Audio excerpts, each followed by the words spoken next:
If you've read my new book, The Gut-Brain Paradox, then you know this simple truth. The way to a sharper brain starts in your gut.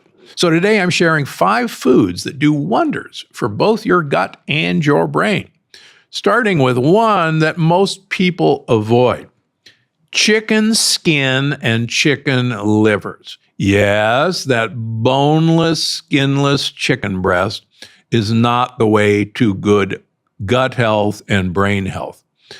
Instead, the chicken skin, which you've been told to stay away from, and the chicken livers, which are kind of thrown in the trash, are actually loaded with a really cool polyamine called spermidine. And I'll let you guess where that name came from. Spermidine is one of the most important, powerful anti-aging compounds that we know of. In fact, a 2021 Cell Report study found that dietary spermidine improved cognitive performance in older adults, in humans. And in animal studies, it enhanced mitochondrial function and triggered autophagy, your cell's natural cleanup process. Believe it or not, that's why I developed an entire program called the Chicken and the Sea Diet in my new book, The Gut-Brain Paradox. It's a modified carnivore plan that the outline is in the new book. It's full of spermidine-rich proteins that have a variety of benefits. You know, I spend quite a bit of time in Italy and the south of France, and I've always been fascinated by the amount of chicken liver pate that is served, particularly in Tuscany. And you go, well, what the heck? Why are they doing all that? Lo and behold, chicken livers are one of the highest sources of spermidine that you can eat. In fact, usually at least once a week, I will have a chicken liver salad as my dinner. In fact, I have a favorite restaurant in Paris in the Marais district where I have a chicken liver salad every time I go to Paris. You're going, what the heck? That sounds crazy. And yet, why would all these restaurants have chicken livers on their menu? It's because they're pretty doggone smart and know that that's a great source of spermidine. And please, please, please do not buy the boneless, skinless chicken breast. Get the skin. In fact, I have many patients who actually buy chicken skin from their butchers because they're busy taking off the chicken skin because nobody wants it. And it's the best part, believe me. I've seen patients suffering from memory issues, low energy, and even mood swings feel like new people following the Chicken and the Sea diet in the new book. Sometimes in just a few weeks. It's actually remarkable, and I actually profile one of my patients in the new book. All right, number 2. All right, so you don't want chicken livers and you just are a little queasy about chicken skin. Wild shrimp, sardines, anchovies, small fish like pollock or red mullet, the sea part of the diet. And it's a gut-brain dream team. These are small, wild-caught seafoods that are low in mercury and rich in omega-3s like DHA and EPA, which are critical for brain development, focus, and mood balance. In fact, your brain is about 70% fat. And as I remind my patients, if you're in an argument with your significant other, you're allowed to call them a fathead, and I'll back them up. Half of the fat in your brain is a long-chain omega-3 fat called DHA. And as I profiled in many of my books, the more DHA you have in your brain, the bigger your brain is, and the more intelligent and memory capabilities you have, and the larger your memory centers called the hippocampus are. The less DHA, the more shrunken your brain is. I wish I was making this up, but I'm not. Look it up. And the smaller these memory centers are, the hippocampus. So your mom was right when she said fish is brain food. She didn't know why she was right, but now we have the science to back it up.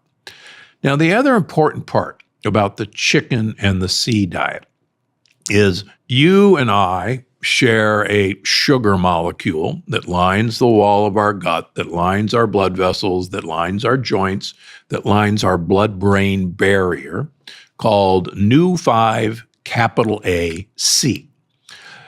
That's what we make. That's the lining of our gut. It's also in poultry, and it's also in fish. Now, sadly, beef, lamb, pork, and milk contain a very similar sugar molecule called Nu5GC that differs by one molecule of oxygen. That difference, believe it or not, is critical. When we humans eat Nu5GC containing foods, we view it as inflammatory. We hate it. We make antibodies to it, and we attack it. The bad news is, because these two sugar molecules are virtually identical, Nu5GC, the bad guy, can be incorporated into the wall of our gut, into our blood vessels, into our joints, into our blood-brain barrier, and we attack it. In fact, studies show that the more Nu5GC containing foods we eat, the more we displace Nu5AC from these structures. And the more inflammation we get, the more neuroinflammation we get, which is not a great thing. In fact, I have patients who adopt the carnivore diet where they primarily eat beef and pork and lamb, and they feel great, but their inflammation markers to a person climb and climb and climb. And when we change them over to the chicken and the sea diet with Nu5AC, they still feel great, but their inflammation markers plummet. And that's why a modified carnivore diet that I developed for the gut-brain paradox works so well. And just remember that that's not what you want in Nu5GC foods. Is there a way around? Yes, there is. It turns out the fermentation process of inoculating sausages, meats with bacteria, the bacteria will ferment Nu5GC, and they will also produce polyamine, spermidine. So true sausages that have been fermented. So how do you find those? You look for the words lactic acid cultures. If you see those words, that's what you're looking for. And luckily, we're beginning to see more and more of these. Traditionally made sausages in Europe, like in Italy, like in Portugal, like in France, these are safe to eat. Even, believe it or not, certain of the hams that are made in Italy, like 5J ham in Spain is devoid of Nu5GC, and prosciutto, true prosciutto di Parma, is devoid of Nu5GC. So there are ways around this, and I specify all that in the gut-brain paradox. All right, number 3, aged cheeses like Parmesan or sheep cheese, pecorino cheese, and aged cheeses that are raw cheeses like Gruyere or Comté also are devoid, number 1, of Nu5GC, the bacteria have eaten them, and are loaded with polyamines that support your brain function and your mitochondrial health. So cheese for brain health, cheese for heart health, you're right, it actually works.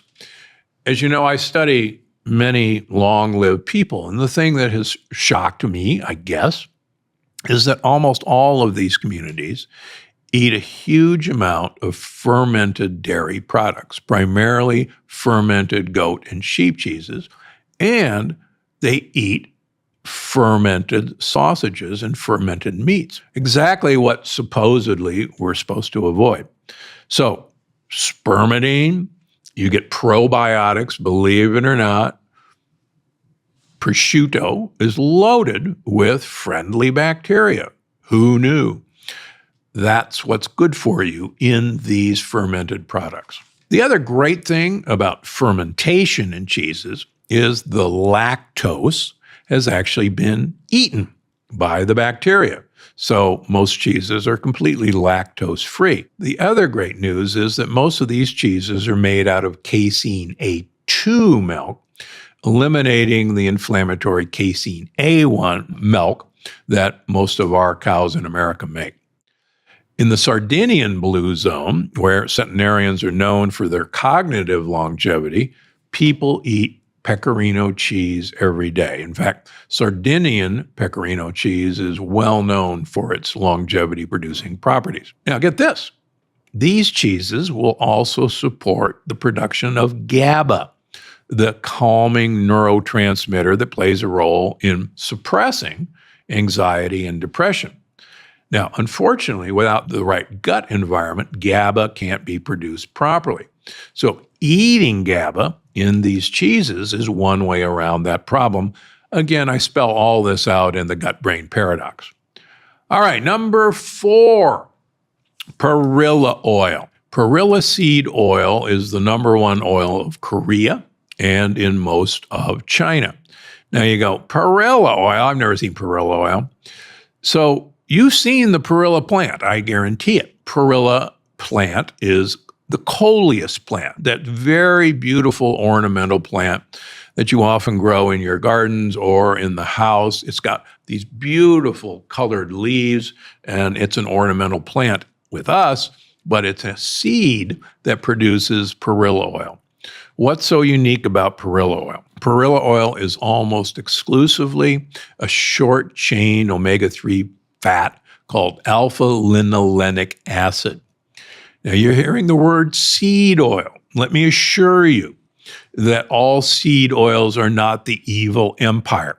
In fact, perilla seed oil has been shown to encourage the growth of my favorite gut buddy, that keystone species, Akkermansia muciniphila, one of the most important gut bacteria to support your intestinal lining. And as you know, a healthy intestinal lining means less inflammation, which can help your brain function more clearly. It also has rosmarinic acid. Yes, rosmarinic acid comes from rosemary. And rosmarinic acid promotes GABA signaling, helping reduce toxicity in the brain and supporting a calm, balanced mood. Moreover, animal studies and now studies in my lab with humans show that the consumption of perilla oil dramatically lowers the amount of LPSs, those little pieces of you-know-what, that are one of the biggest drivers of inflammation in humans and animals. And perilla oil blocks the absorption of LPSs. And it's amazing when I see this happen in my patients. I personally mix perilla oil with olive oil and MCT oil for a brain-boosting salad dressing, and I suggest you do the same. It's getting easier and easier to find perilla oil. It's in almost all Asian grocery stores. It's on the internet, on Amazon, and it's really quite inexpensive. So give it a try. It has a very neutral flavor. Finally, number 5 of brain-boosting compounds, dark chocolate. Yes, chocolate made the list, made the top 5.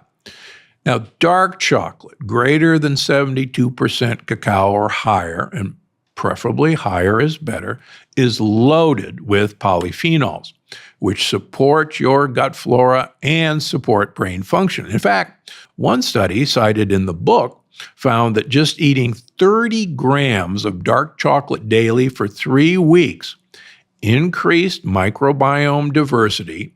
In other words, the more kind of tropical rainforest of bacteria you have in your gut, the better off you are. It improved focus and it boosted mood. Now, even better, your gut bugs might ask for chocolate, literally. Certain strains of gut bacteria can signal your brain via the vagus nerve to crave polyphenol-rich foods like cacao.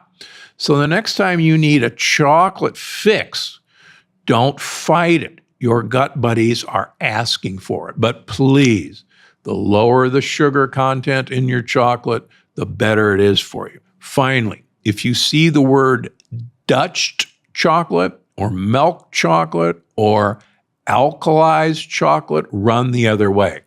all the polyphenols have been neutralized, so it's worthless for what you're actually eating it for.